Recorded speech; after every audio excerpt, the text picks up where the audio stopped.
Hello everyone, this is Joel, and today we're looking at information text reading. This is another part of this information text um, we've, we've been doing for activity 6.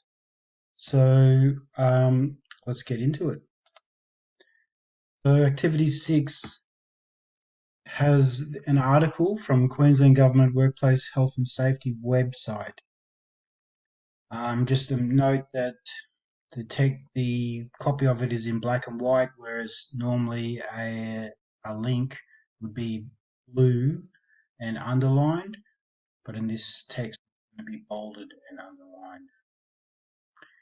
So the text looks like this. This is half of it, and we have it's an information text, so we have our headings, okay? We have bullet points, right? Notice that the heading is in a slightly bigger font size. It's also darker, maybe bold. All right, so these are all text features that I mentioned in my last video about information text. Now we have another heading and more bullet points, sorry. Then we have underlined, which is probably a link, all right? Okay, so that's the text. You can read in your own time, and if you need more time, you can pause the video to read it.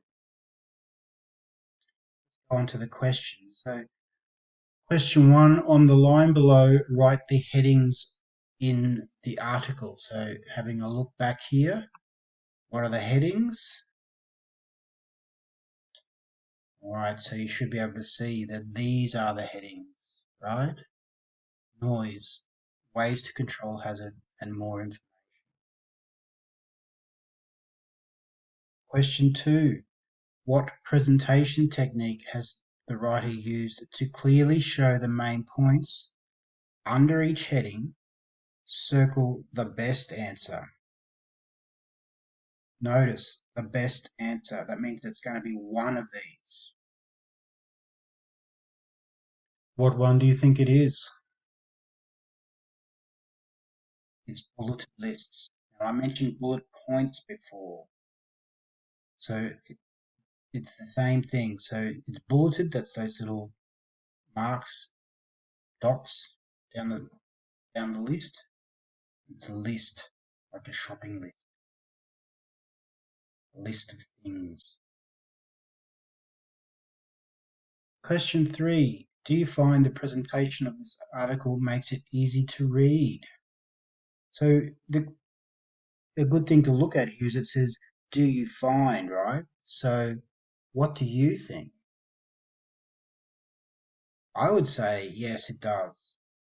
Because the headings and those sorts of things organize the information into logical groups. But any answer is correct because it's asking your opinion. What do you think? I'm going to say yes, but you could have said no if you felt that way.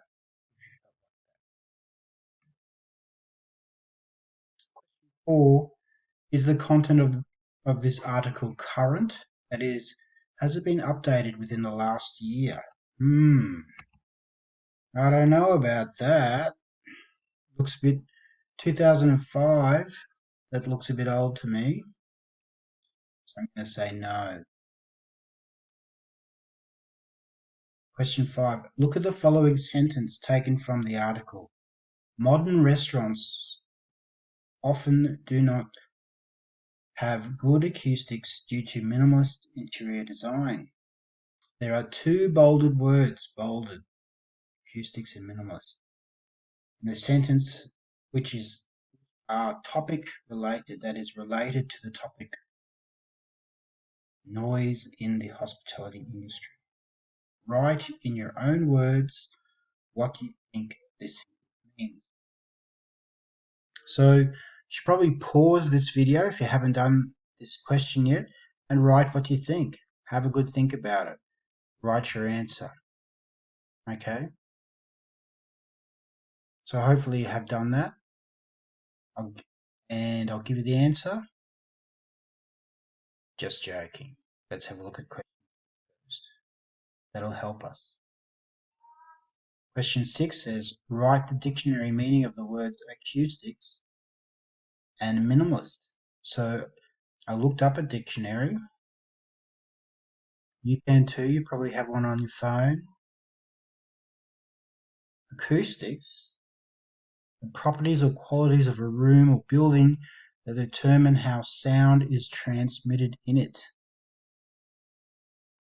Now, minimalist is follows the particular art movement of minimalism, right? And minimalism is a trend in sculpture and painting that arose in the 1950s. It's used simple and massive forms. That doesn't really explain it very well. I got these definitions from Lexico Dictionary.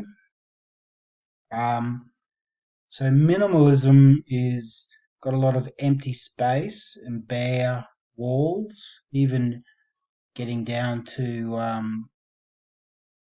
minimal furniture,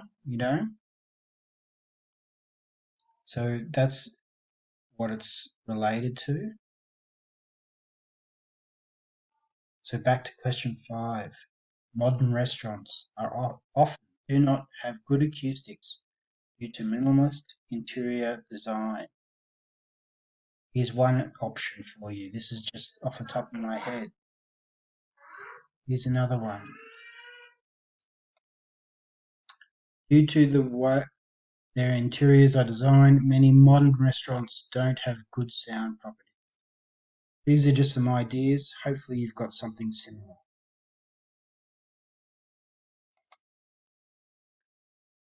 Question 7. Do you think that it's necessary to know the meaning of these words to understand the rest of the article? So this is acoustics and minimalist. So this is really up to you, right? It says, do you think? So what do you think? Did it help you, or do you need to know those words? Do you need to know every word when you're reading something? Some of my students said no, because it's possible to guess the meaning of the words in their context, but really, it's up to you. Question 8. Use your scanning skills to find how many times the word noise or one of the words from its family are used in the article. So we went through the article. We counted noise, but also noisy and noises, because they're in the same word family that are related to the word noise. And we counted 11. Question 9, write all of the numbers mentioned in the boxed area, including the article. I think that should have read included in the article or something. There's something wrong with that question. These are the numbers that I could find. So here we go. You probably don't need to have KB or M. Right, so I hope that's helped with this. This is activity 6 in your workbook, and the workbook is very important. We're going to be collecting that for assessment. So I hope this video has helped you find all of the answers, and if you have any questions, feel free to ask me by email or send a message below the video. If you've liked this video, please tell others about it. So thanks a lot, and see you later.